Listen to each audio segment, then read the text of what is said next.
Okay, welcome to Gardening with William DeMille. This is November 9th.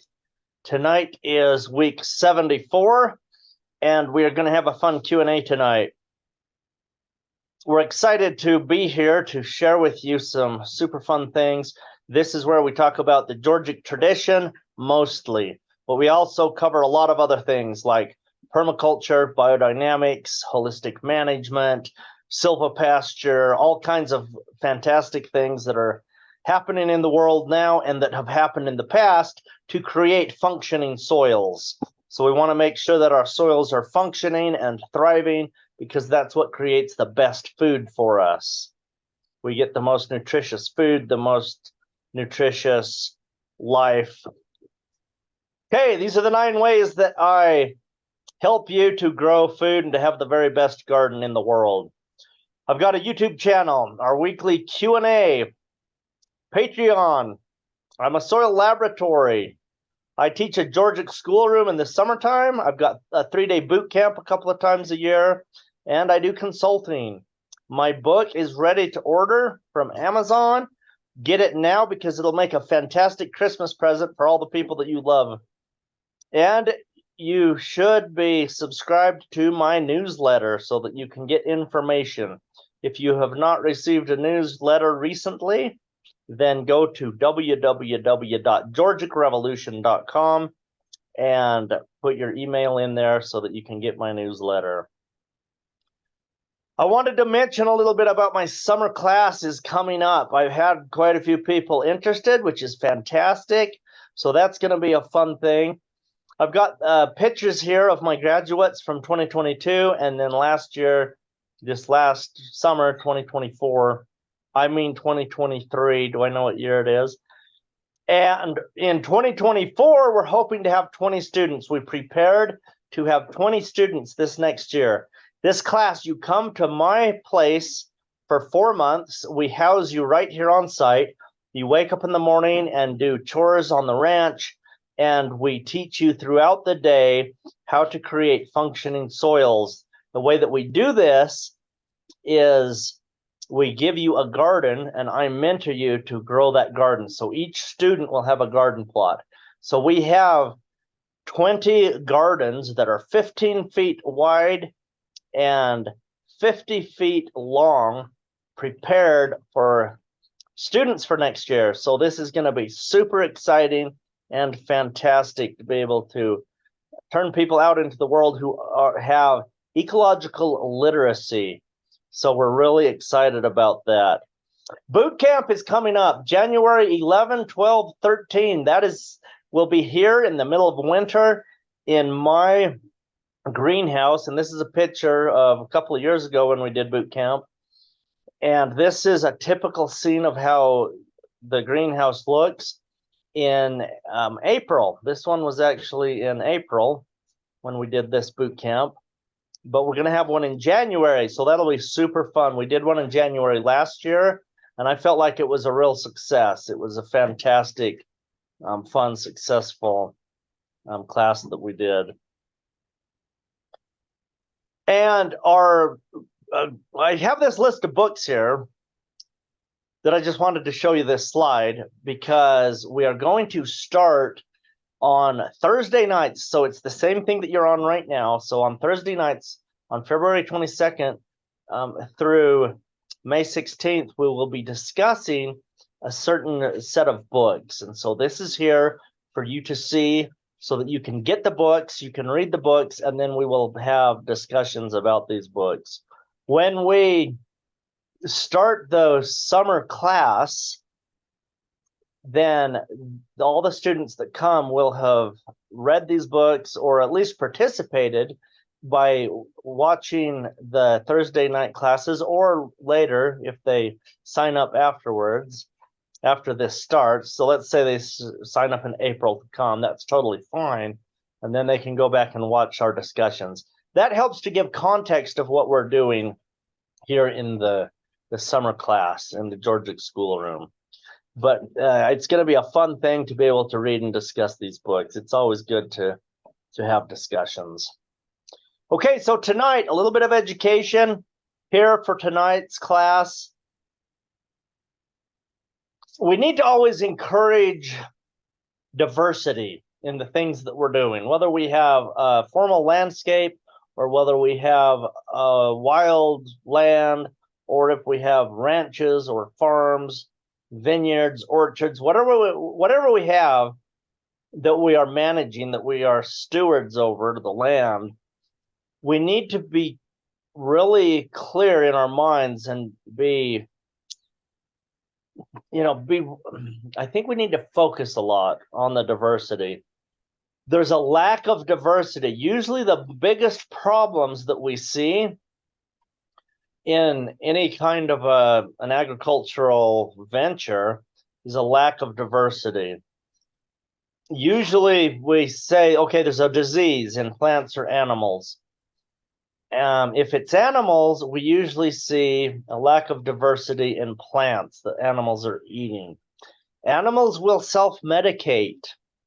They will eat the plants, they will eat medicinal plants that will heal them if those plants are available to the animals. The great Fred Provenza did a lot of research. I don't know how many. He's retired now. He was a professor at Utah State, but during his career, he, I don't know, it was close to 200 papers, I think. That could be wrong, but I know it was over 100 papers, scientific papers that he published. And it was fantastic information on the way that animals behave, the behavior of animals, the behavior of predators, the behavior of the way that the natural ecosystem was working, mostly with animals in the rangeland. And it was really fascinating, listening to Fred when he gives lectures, and his books are awesome too. But he always says that the diversity is extremely important. And there's so many people out there, the great researchers, they all know that diversity is extremely important. And that's interesting because you get a lot of things being taught from the reductionist science point of view, and they say, oh, just do a monocrop of this or that.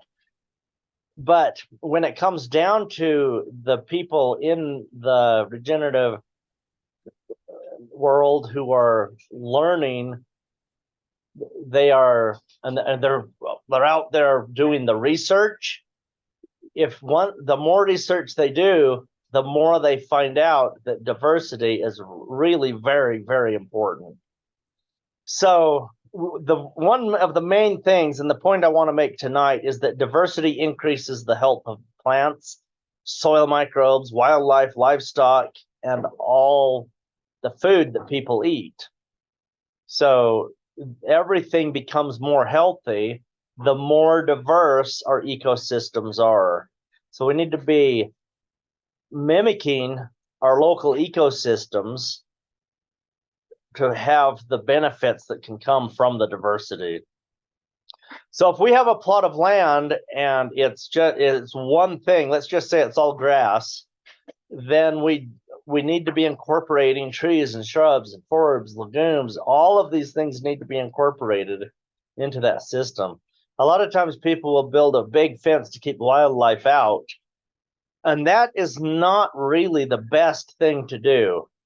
If you have wildlife that come into your your land, that increases your diversity, and it actually helps the health of everything else.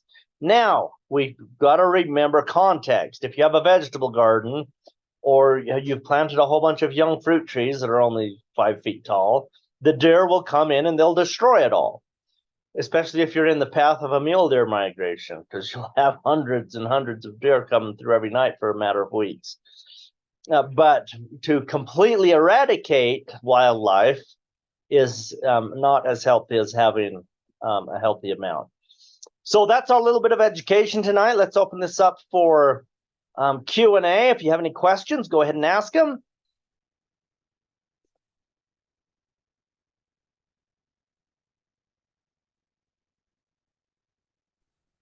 William, I have a question. The name of the professor that you were talking about, animal behavior, Fred? Yeah, Fred Provenza, Provenza. Thank you.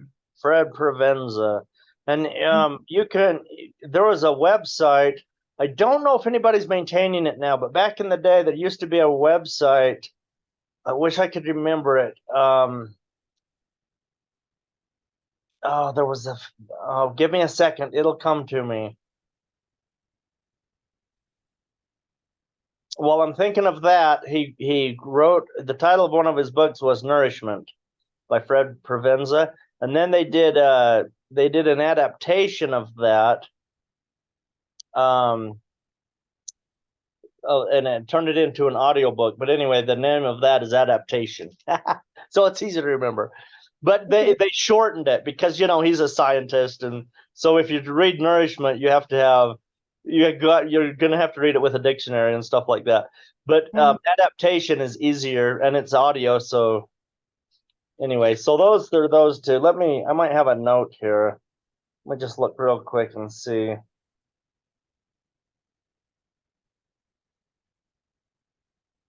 Anyway, it's not coming to me, but yeah, you look up Fred Provenza.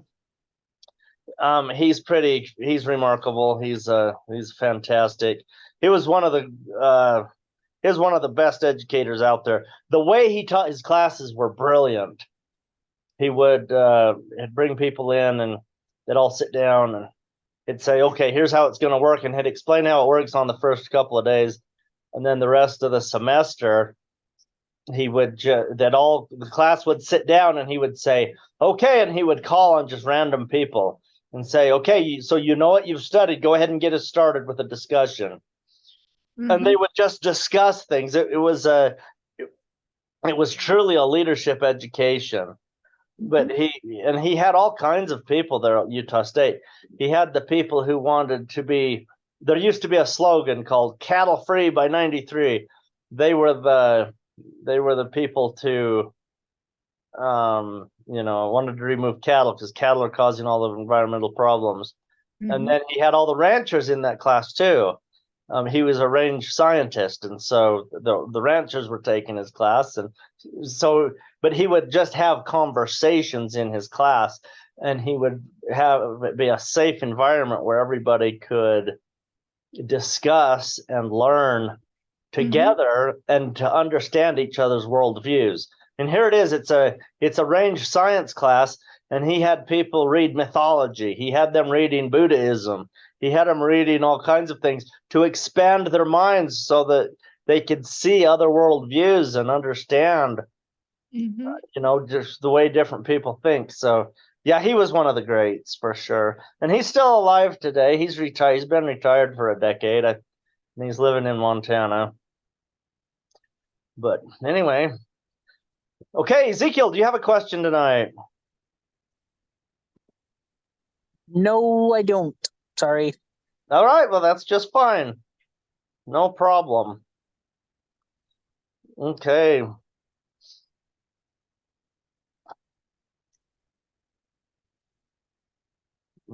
John's getting on here. Hello, John, are you there? I'm barely kicking. Well, that's good. Okay, yeah. We're taking questions right now. If you have a question, go ahead and ask. Well, Melanie said she had to have a dozen. You saw our pictures about our potatoes, and great answer. Appreciated your answering us. Yeah, we're having crinkly fries tonight. From it. That's good.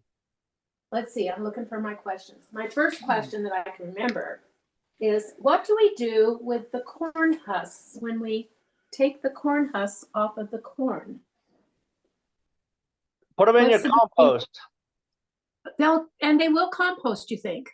Oh, absolutely. They're a fungal food. You want to have all the corn stalks, the corn husks, and the corn cobs. Those are fungal foods. Okay. And so the corn stalks, do we leave them standing or do we cut them and lay them down? Knock them down flat. Knock them down flat, John. Go out there and jump up and down on them. Okay. Flatten them out on the ground. Perfect. And then when you get snow, the snow will make them moist, and then the fungus will begin to decompose them. Okay. Great. What should we be planting right at this season? Oh, in our frozen garden. Nothing. But what are you planting in your greenhouse? If you have a greenhouse, you can plant we don't. lettuce, spinach, collards, kale, cabbage, broccoli, onions, peas, beets, chard, celery, Napa cabbage, chickweed.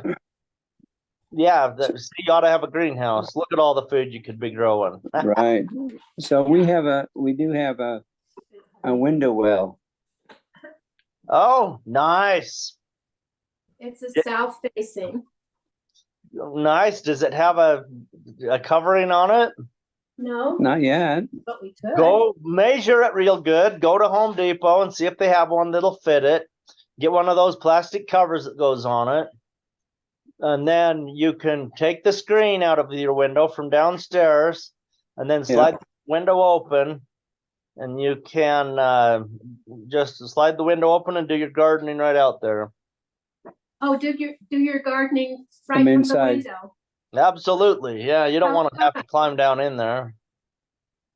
Okay, well, it's a deep well, so it's not gonna get a lot of sun, but it's gonna get some heat from the house. And Yeah, you'll be able to plant fun things in there.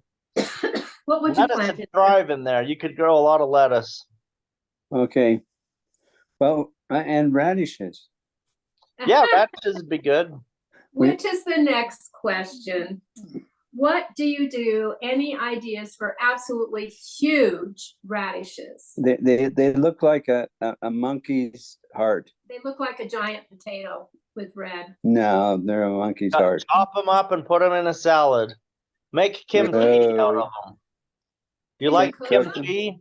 Kimchi is a fantastic food. Yeah, you- We should be eating fermented foods every week. At least once a week, a human should have a fermented food. And so kimchi is one of the best fermented foods there is. That's hot stuff. And have you ever cooked Well, radishes? Melanie, did you say it was hot? It's only hot Yeah, if you make Kimchi it is hot. hot. Too hot for me. Well, then don't put cayenne pepper in it. Just change your recipe. I don't Okay. like hot stuff either. If it bites me back when I bite it, I don't eat it. So just don't put the hot stuff in it when you make it. Okay. I'll have to find a recipe. Now I don't want to offend John, but I want to know what is the best way to dig a row of potatoes without, digging into them and making sure that you get them all I lost about 5%, I think. in the dirt.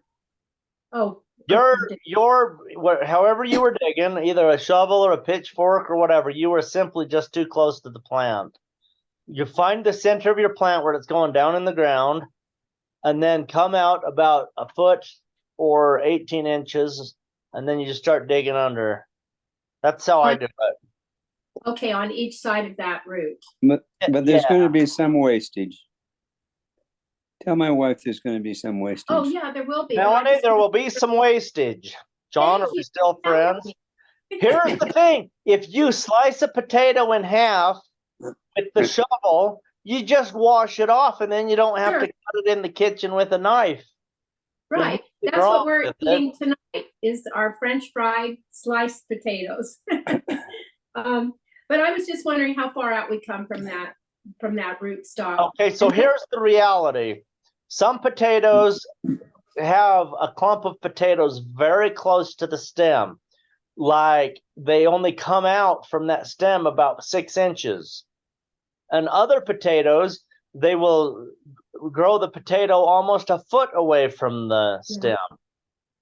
So it From the depends on the variety. So if you're digging up your row and you're slicing potatoes, then you know you're too close to where the stem is. Just bring it out a little. Okay. And how deep do they go?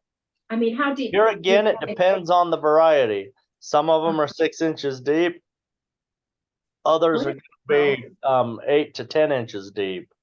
Do you remember what kind we grew? I think we grew a variety, reds and russets and Did we do russets at all? yeah. Did we do Yukon Gold? He doesn't. They must be Yukon Gold. Can it be russet? Okay. Who knows? And then my other question was, is it too late for a cover crop? Yes, because you need warm weather to get it to germinate. Okay. Well, we're gonna have 2 or 3 days of warm weather next week, but then it's That's gonna not going to do it. If you're freezing at night, which you are, Yeah. We are now. Yeah. it's not going to work. Okay. And so we're gonna put all these leaves. We have neighbors that haven't had their leaves drop yet from their trees. But we're gonna put all these leaves on our garden. And then in the spring, do we do a cover crop or do we forget a cover crop? We did buy seed, unfortunately, and we haven't been here. We were gone. So for- what is the species in the cover crop mix? What is it, John? I've got radishes Really? and I have beans and I have, Beans, really? I was going to say millet or something, a grain. No, it's not it's not millet. It's a grain. Okay. Okay, so I don't know. It just depends. You just have to get out a piece of paper and write down what you want to grow in your garden. But in your climate, you don't have time to grow a cover crop of those species you just told me and grow an edible crop of things you like corn and potatoes, because corn and potatoes and green beans take a long time. And so you're going to need to be planting those pretty early, like, May, 1st of June. If you don't have that stuff in by the 15th of June, you're not going to have a very good crop where you live. Okay, so I think that our radishes were a failure because we let them grow in the heat. You didn't dig Yeah, them up. that's true. Radishes are a cold weather crop. Plant them early. Plant those in March. Okay. Okay. All right. Radishes in March and potatoes no later than 15th of June. No, potatoes are cool weather crop. You want to plant those in April. Or even March, in Missouri, we used to plant them on St. Patrick's Day, right? Yep. But here, I don't know. I think it might still be too cold. I don't know. It's hard to say. Every year is different. Okay, so we're not going to even do a cover crop in the springtime then at all. Well, you could. The spring's a good time to do it by principle, but I'm just familiar with your garden, and I know that it's not very big, and you want to grow vegetables. So the reason I'm saying no is just because of context. Okay. We did have some huge watermelon. I should weigh it. It's probably over 30 pounds. And That's so awesome. it did really well in the garden. Did you save seeds from it? We're going to. Good, because it's adapting to your climate. You want to save seeds from it every year. Okay. That's good to know. And we probably have some fruit out there that's rotting. And we could probably get some seeds out of them still, can't we? Yeah, that's good. They're just feeding the microbes in the soil. We could take some seeds from some of the things that are growing out there well. And we did have a couple of varieties of watermelon and some. We had some amazing watermelons that we got from Brother Tillett even that I planted this year, and they grew. Nice. Yeah. And even some from you. And I think that what we need to do is we had one that it froze and softened the shell, so we're not going. We'll take the seeds from that though. We should. And then we've got one that's a variety that survived the first frost, and it's going to be good. And then we had That's a good one. melons. So John, before they rot if we've got some things that actually grew, we should actually get the seeds out of them. Right. Like William says. Yep. Okay, good idea. Thank you, William. Yeah. You bet. Okay, do we have any questions from anybody else on here? Let's give somebody else a chance for a minute. I thought we were the only ones. I'm sorry. It's okay. We some other people did already ask a question, but let's just go around again.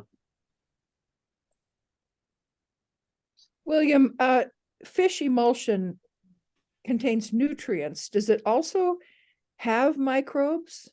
Or Um, does it? Yeah, there would be some microbes in it, but that's not the purpose for using it.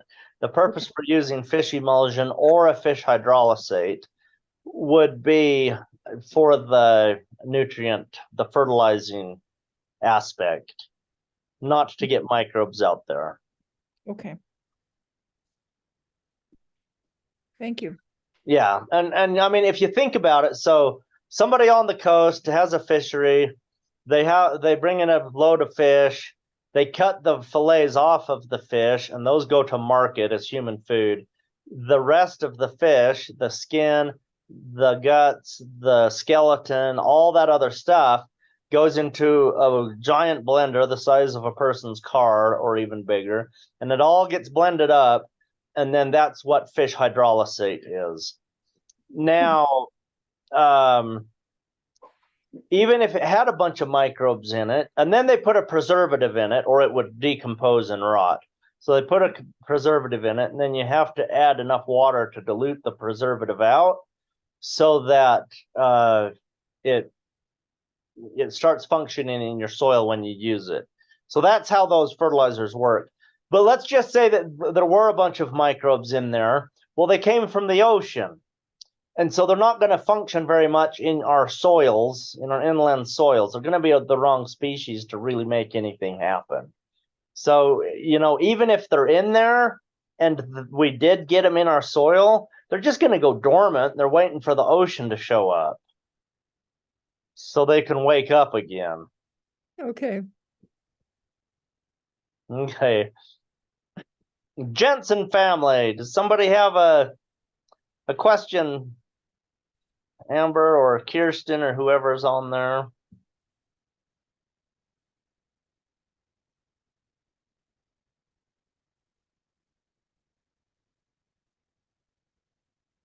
I'll take that as a no. Or you can't figure out how to unmute, but that's okay. Sorry, I was in the middle of changing a diaper. Oh, that's just fine. Moms are important. Yep. Yep, we're good. I'm just sad I logged on late, so I'll get to watch it later. So thanks for recording it. No, you bet. Okay. All right. Any more questions? We have time for one more. Don, unmute. Are we unmuted? William, just quickly, what were some of the other questions that people asked that would be important? What was the most important thing that we missed tonight? Yeah, that's a good one. You've got to have diversity in your landscape. See this slide that's up right now? Diversity increases the health of you. And so diversity is important. You got to have trees, shrubs, grasses, forbs, legumes, wildlife, livestock, and a diversity of people. We have to have lots of diversity. We get messed up in our heads when we associate with our own little tiny group of people. We have to be conversing with lots of different people from around the world, you know, have conversations with all kinds of different worldviews because it helps us to become better. I mean, even I hate to be rude, but even crazy people, you know, like I'm very interested in psychology. And so you're working with somebody who's maybe a psychopath, somebody who is not a safe person. When you communicate with people like that, it really helps you to figure out the difference between good, bad, true, false, and right and wrong. And it helps us become better people. I mean, hopefully we don't deal with those types of people very often. You know, but a lot of times we're dealing with people with differences of opinions on, it could be like politics or religion and things like that. As long as people can remain civil and we're not just being foolish about our conversations, we can learn a lot about what we actually believe and why we believe it. That stuff is important. And it makes us better at what we're doing. It makes us better in our communities. It makes us better husbands, wives, fathers, family members. It makes us better members of whatever church we choose, whatever if we're in an orchestra, it makes us better. It makes us better at everything. It makes us better citizens. So yeah, diversity. But of course, we mostly talk about plants and animals in this thing. So that's what I focused on earlier. Okay. Okay, it's been fun. There is a recording of this if you want to go back and listen to it. Well, we really appreciate your videos that you send out. Yeah. Thank you. Thank you very much. And we are trying to get people signed up for our boot camp and our 17-week class. So boot camp is January 11, 12, 13. Tell everybody you know about it. And then the summer class is May 20th. And then our book group starts February 22nd, and that'll be on Thursday nights. With the boot camp, We're not here. do you stay at on your ranch, or Yeah, how's that work? you can stay here. We've got a house. We can rent you a room, or you could just get a hotel in Wells. Wells is 15 miles north of us, so whatever's Okay. comfortable. Okay. I do have one little question. I don't know if you can answer it because it has to do with iris tubers. I didn't get them all planted before we left. They are kind of drying out, but they've got green shoots coming out of where they're supposed to grow. And I have rehydrated them before, and that has worked. And then I've planted them. But is it too late to put them in the ground anyway after I rehydrate them and then keep them watered over winter? Okay, here's what I want you to do. Okay. Just take half of them and plant them right now, and take Okay. the other half and put them in your fridge. And then see if they survive, and then you can tell me the answer. The ones in your fridge should stay alive, and then you can plant them in the spring. Maybe I want to do that with all of them then. She's a no risk person. Well, yeah, don't take risks. That'll get you nowhere, Melanie. They're not just any iris, they have names to them. Oh, brother. Yeah, they're special irises that I bought from the Maryville Garden Club in August.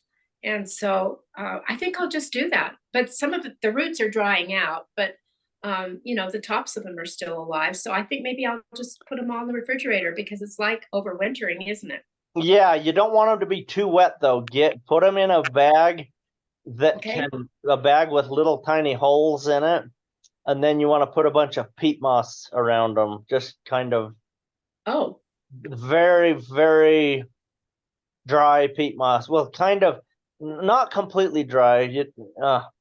I don't know how to tell you. There should be. Here's what you're going to do. Go to Google and Google what should the moisture content be to keep an iris bulb alive in the winter in the fridge. Okay. You'll find articles about that if you go to YouTube and figure it out. I've never done that, but I know people do that. That's how they store them. Sure. I think. But I just don't know how. I can't tell you off the top of my head. That's exactly what John Hollingsworth did. Now that you mention it, he had them in tubs in peat moss, and then in springtime he'd just give them to people if they wanted them. Irises. So you don't want the peat moss to be too dry. If it's too dry, it will draw moisture out of your tubers, and that's the tubers. If it's too wet, then you run the risk of growing weird stuff in there, because the high moisture creates an environment for molds and mildews and bad things that could start to consume and rot your tubers. So there's going to be a moisture percentage, like 20% moisture or 30% or something. I don't know. And then good luck figuring out how much water that is to add to it. But there will be good stuff on Google. You can find articles or videos that'll show you. Okay, you wouldn't want the peat moss to hold its shape when you squeeze it together in your hand. You'd want it to fall apart, right? Yeah, it would be drier than that. Okay. But you do want it to fall apart, yeah. Yeah, I'm excited. Well, the roots are drying out. Well, the roots are dry. That's why I was going to rehydrate them. But maybe I'll just do like you say, stick them in dirt sort of and refrigerate them. Awesome. Okay. Okay, you guys should come to boot camp this year. You've been hearing me scream about it for years, Well, now, John we're- and Melanie. We get back from Canada on the 11th Yeah, of January. yeah. Well, then you We're- can just show up here when you get back.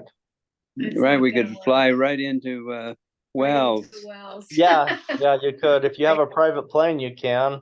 That would- There's Yeah. a landing strip here, and that's about it. Okay, good night. Same time, same link next week. But the Thank you. next week after that is going to be Thanksgiving. But we And we will will- be back next week. Good night. Well, I'll be eating turkey that night. Thank you. Thank you so much.